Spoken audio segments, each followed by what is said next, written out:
Welcome to WHAMFEST. This morning we are talking about film education trends and what's going on in the future, and we have three excellent thought leaders with us. From the left of your screen to right, we have Professor Brian McAuley with Arizona State University's Sidney Poitier School of Film. We have Dr. Francis Gateward with the University of Arizona Film Department. And we have Professor John Torn with the Northern Arizona University Film Department. Welcome and good morning. Thank you. Thanks for having us. So let's start with, what is film education now, today, as you guys share it with students in your programs? I mean, I think, the first and foremost is giving the kind of baseline introductory production courses in film studies to understand how the medium works as a storytelling medium, and how to operate on set. And then in our program, we now have concentrations in specific areas like directing, screenwriting, cinematography, post-production. So the idea being that students, once they have enough experience in those first couple of years, have figured out what track they want to really focus on and develop a very specialized skill set moving forward. Well, I want to build on what he said. One of the things that's important, my own area of expertise is criticism and theory. And it's real important for students to watch films, because I don't want to create craftspeople. I want artists. So in order to be artists, they need to study the people that came before them, to think about how they use the medium, what's specific about it, what works and doesn't work, and they can sort of figure that out by watching what is effective when they watch movies. And then the other thing that's important too is to look at global film, because we don't have the kind of, well, film was always international, right? But also to understand that when your film goes out there and travels, you need to understand other film traditions as well, to see what those audiences might like. Because I think the trend is now, most Hollywood films don't make a profit till they leave the United States. And so they need to really be aware of what's going on in other countries so that they can play to those audiences too. We try to be aware of all these facets of filmmaking in the film industry, the international side, kind of understanding content, understanding how distribution has changed. Anyone in the world can see your movie if they get the URL. The means of production have become democratized, and consumption, it's marketing. That's the difference. Being able to market to an audience is important. So I think there's some perennial things that are very important. I also teach an Introduction to Media Studies course, so they understand the history, but also just kind of understanding, how to get your stuff out there and have a career in this industry. That's probably the biggest change I've seen since I arrived at NAU in 2007. Oh, wow.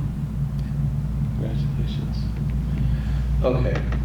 I've been using the word film, and there are many people who are probably 35 and under, who presume that's the media they're familiar with. When I know film used to be a celluloid piece of material that had to be developed. You couldn't actually see the image until it went through a chemical process and developed it.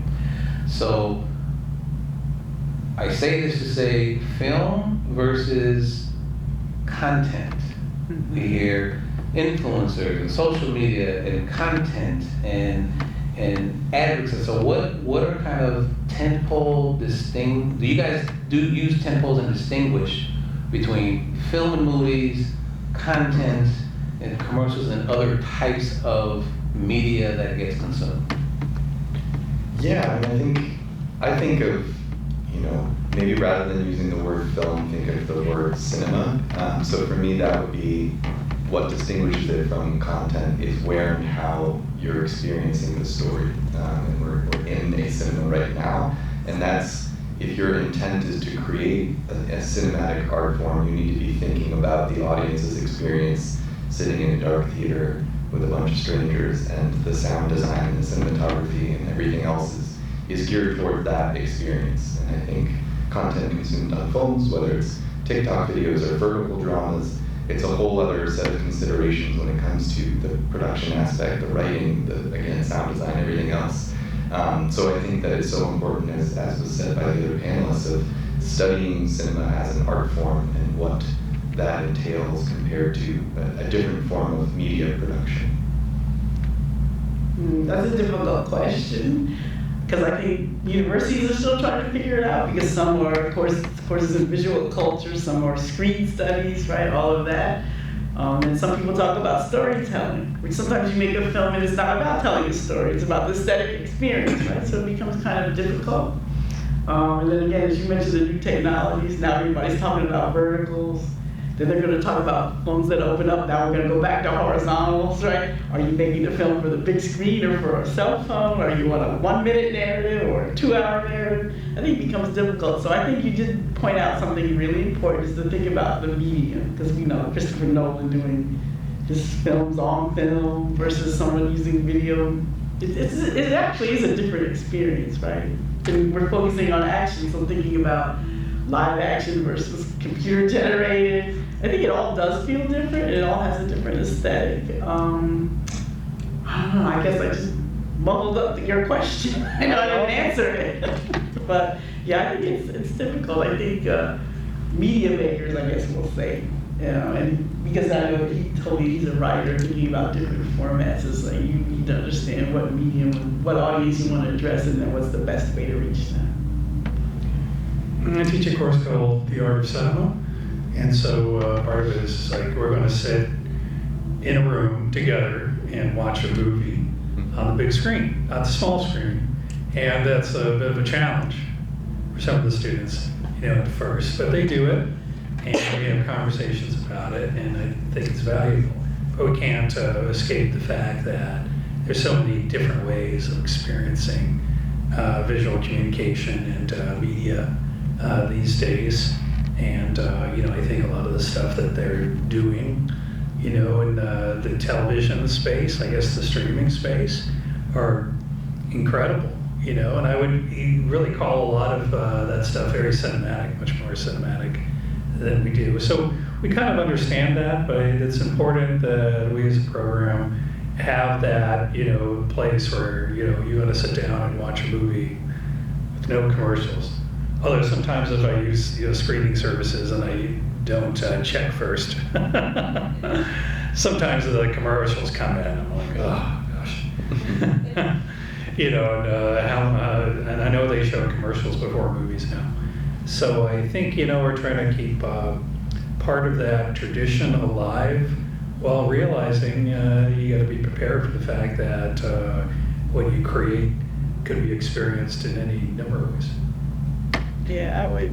Go ahead, please. I would say that coming from an educator standpoint, it's a thing that we learned, I think, from the pandemic and a lot of other things that having to change quickly is students have to be prepared, whatever medium. But it's more about the idea of the tool, maybe. Thinking about how we might have to pivot commercial one day, music video the next, feature film the next day. It's just that they should be at least familiar with the different kind of mediums and then what kind of aesthetics work best on each one. Microdramas.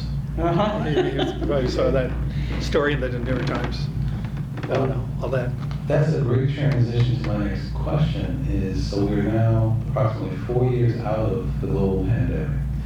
Clearly, the pandemic changed the way education was delivered, okay?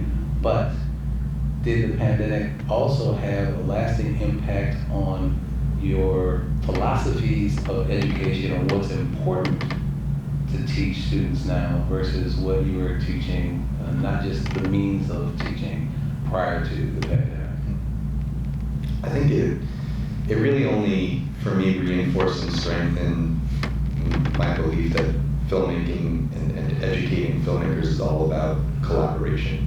And I think that the pandemic was a time of great disconnect. And coming out of the pandemic, there's a yearning for connection. And there's nothing like being on a film set with this wild collection of talented artists working together to create a thing. So for me, I think that would be my thought, is just really reinforcing for students, like, and we use the language whenever a student starts talking about, like, well, I need this for my movie. And it's like, well, it's our movie because you're not the only one working on this film. And so, but I'm the director. Yeah. My movie. You know? I'm the producer. It's my movie. Yeah, that ownership just doesn't have a place in filmmaking. It is, and I think I've seen it with the students. They love that collaborative factor, and that includes in writing workshops that I teach as well. So yeah.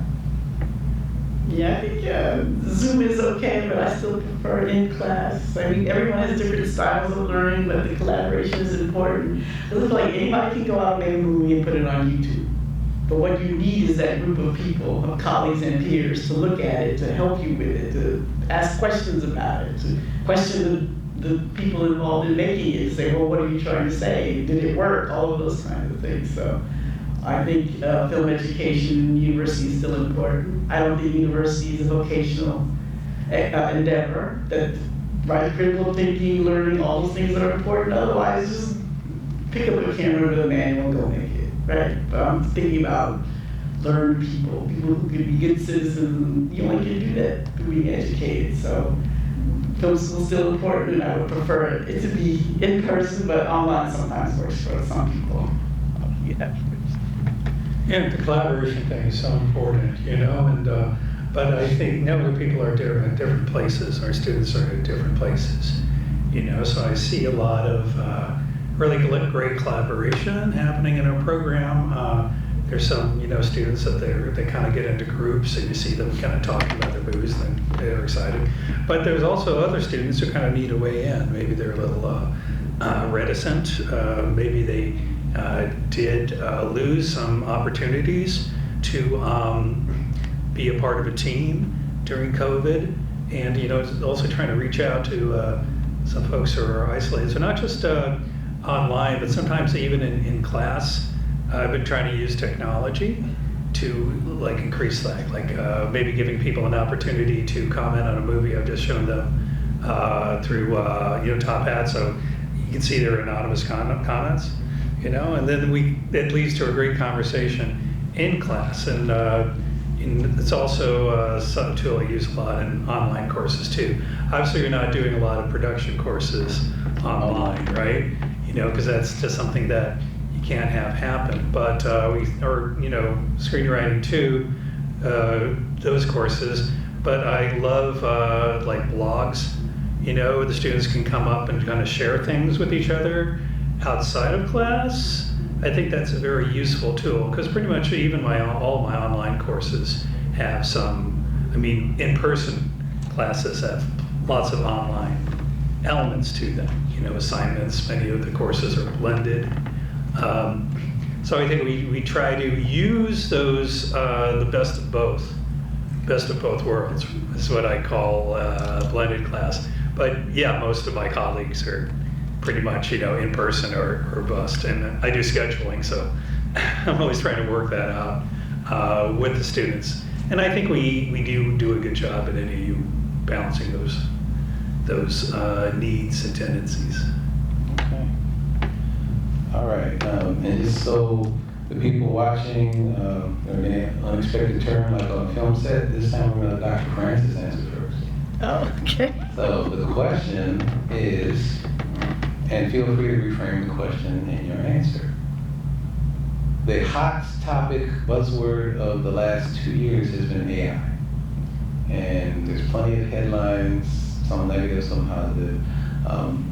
How are your programs beginning to address AI as an existential threat, as a filmmaker's tool, as something else for marketing and distribution of whatever's been produced? That's the $1 million question, right? And you guys had $1 million brains, that's why I asked. Thanks for letting her answer first. Probably a $1 million question. Yeah, so they're a three-part question. So thinking about it, I think it's problematic. In so many ways, we see Hollywood is right now scrambling, trying to figure out how to address it. And so we're trying to certainly get ahead of it and think about how to prepare our students. So we're going at it a couple of ways. Is A, they're not using them in their films right now. So, and they are actually adamant against it. We just screened our senior films last week, and students had put on the tail end of their trailer, this film did not use any AI elements at all. And we even had an issue with the poster that was advertising the senior film screening, and that the photographer used some Photoshop, and they said, take my picture off that poster, unless you change that. So I was really proud of them for that. One of the things we did is Adobe now has been holding some workshops for film faculty.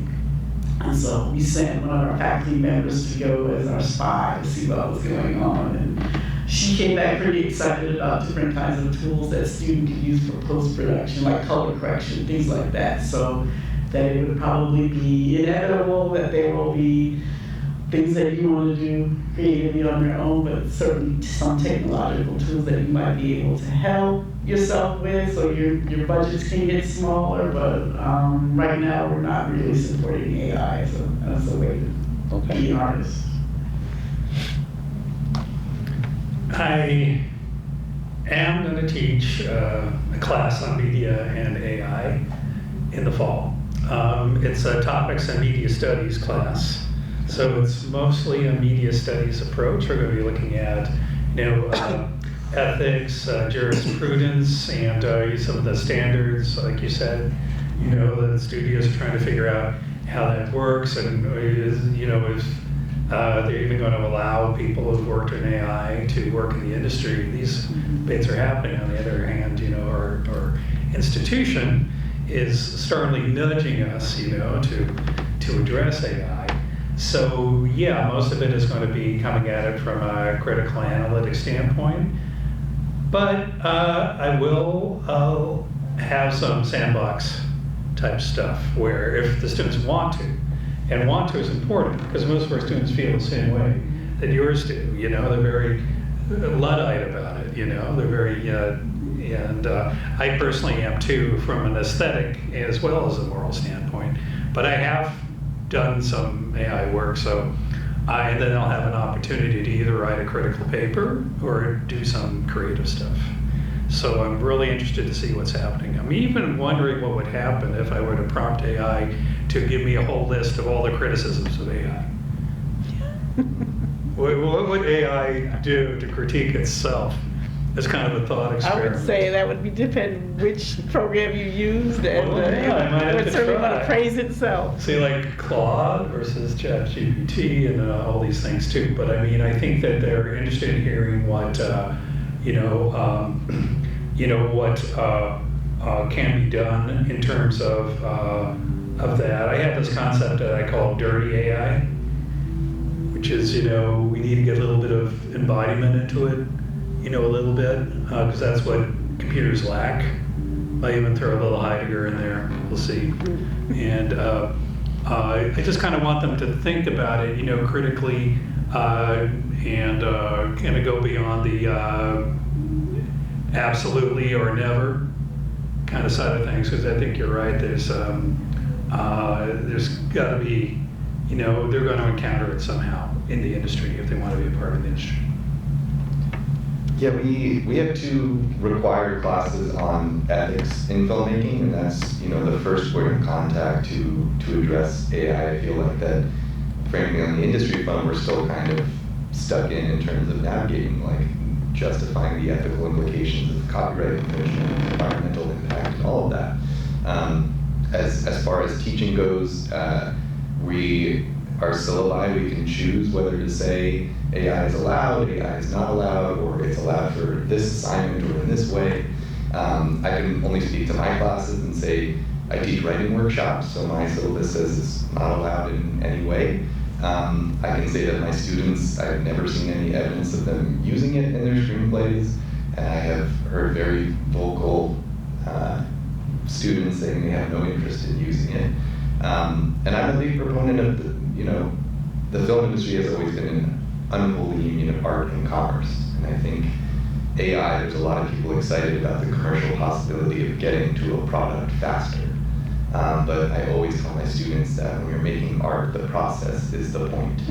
And you don't want to skip past all of that soul searching and all of that agonizing over character development and story structure, because that's where you learn about yourself, that's where you learn about humanity, that's where you build confidence. And so that's always, for me as a writer, that's the joy of, like, when I'm revising a sentence and I make it that much cleaner and that much more impactful, that's the joy of making art. So yeah. Okay, a quick follow-up question though. In a visual medium, putting in the prompt, give me, a woman split kicks two guys, jumps over a car, lands, and fires a gun. Right? Simple prompt. They may spit out a video where the woman has 3 legs, or a pistol has 2 barrels. Right? So it's obvious AI did it. In screenwriting, how would you know that it's an AI written script or assignment versus just bad writing by a student? It's hard to say. I mean, I guess it's more instinctual than anything, because I've been doing this for long enough that I like to think that I would recognize it. I mean, there's, these are young writers who are still figuring out their voice, so it's going to be a little clunky. There's going to be spelling and grammar errors and all of that.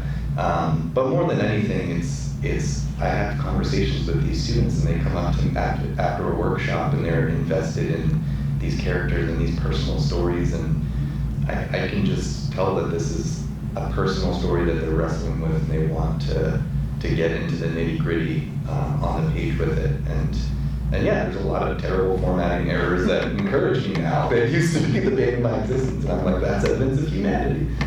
But yeah. Okay. Last question.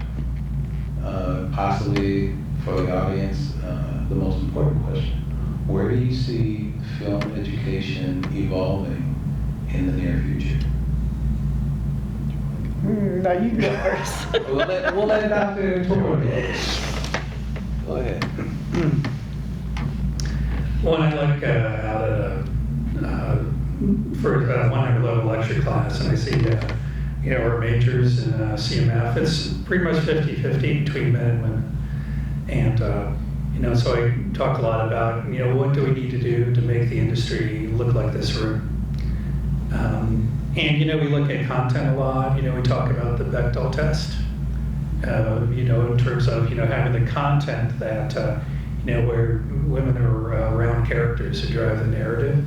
Oh, yeah, there are also other tests too, right? So that's the one about, 2 women having a conversation about something other than a man, right? Okay. It's an alien, right? Was the example in the comic strip from the 80s, right? And things have changed a lot.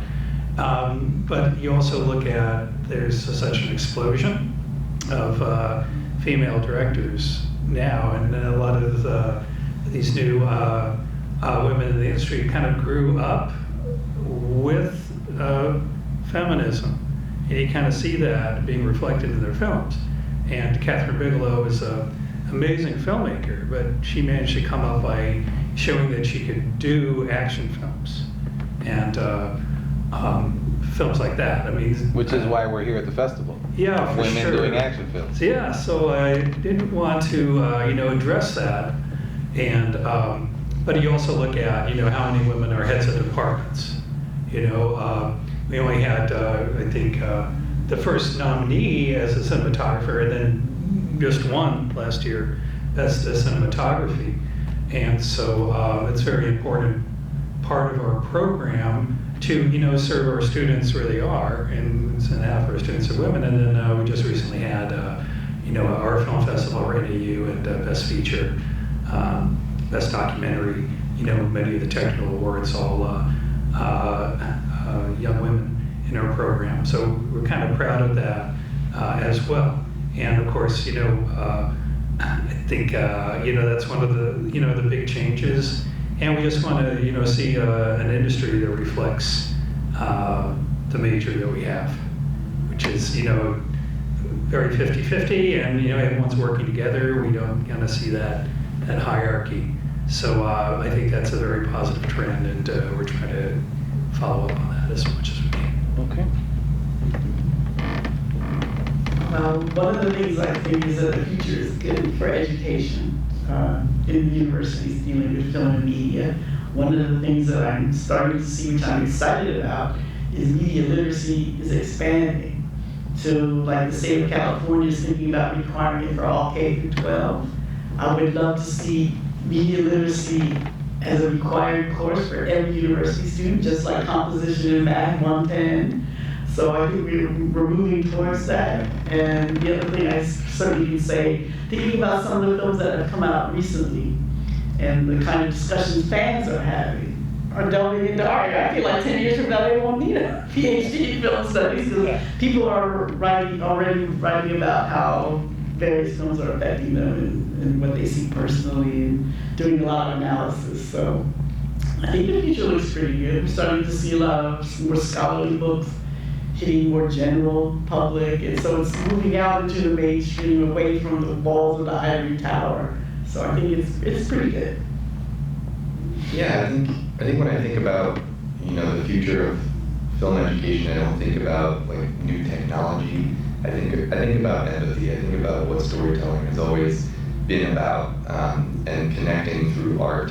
And on that front, to me, film education is just a representation of the students that we're working with. And I can say that it's been a joy to see how passionate young people are these days about things that are important to them, how much vulnerability they bring to their work, how willing they are to have open conversations and give each other constructive feedback. That's the stuff that gives me hope about the future of film education, is that the next generation is leading the charge on so many things toward the future that makes me feel honored to be just in their presence.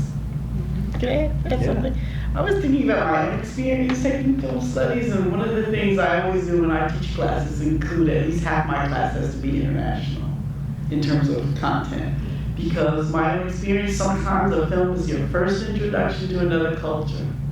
And so to be able to see other people in other situations as human, to see the ways that we still connect, regardless of where we come from, what religion, what time period we're dealing with.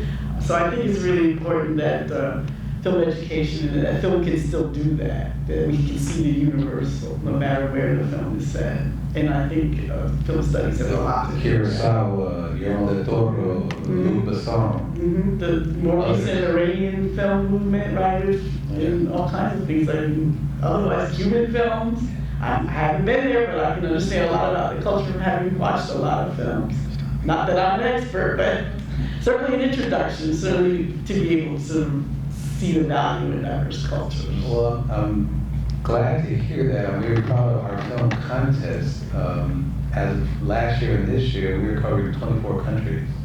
We have entries this year from Ireland, Italy, France, Brazil, and Korea. So I'm very proud of that. Parting words, parting comments, advice, thoughts from each of you. The floor is yours. Go to the movies. There used to be a couple of things where they call it like the Friday Film Club, so that when we do have that rare film that might be directed by a woman or from a community where they've been marginalized, go that weekend, opening weekend. I hate that the industry still falls on that, but you can make it or break a filmmaker's career by whether you're going to show them on Friday or Opening weekend, yeah. All right, that helped me think of what I want to say. So I would also say encourage people to read more. In addition to watching films, and this is something especially as a screenwriter, the amount of students who show up on day one and they want to write movies, and I ask, have you ever read a screenplay? Very few of them have, right? So there's this idea of, okay, I see the movie on the screen, I'll figure out the formatting along the way. And literacy is, as was mentioned, like how incredibly important it is at this point in history to read not just scripts but books and to engage with language and thought in that way. So yeah, I think that's important. Yeah, yes to all of that, definitely. But I also tell my students, Celeste, day of the semester, go out and touch grass. Hug your friends. Have some really good somatic experiences, because that's what makes you an individual. Is you're an embodied person. Go out and have those experiences. That's something AI can't do, because AI doesn't have a body. You do. And we need that unique perspective. Even if you're doing a tried and true formula that has worked in the industry before, it needs to have that, let's say, need to be weird. You need to have a little bit of individuality. And for doing that, you just need to have those experiences. Go out and live life, and let that feed your passion, as well as, of course, being aware of the tradition and the intellectual life and the cinema from around the world. Be a human. First and foremost, that's how you're going to survive in the industry. Great, thank you very much, Brian McAuley, Kevin Staley, John Cole.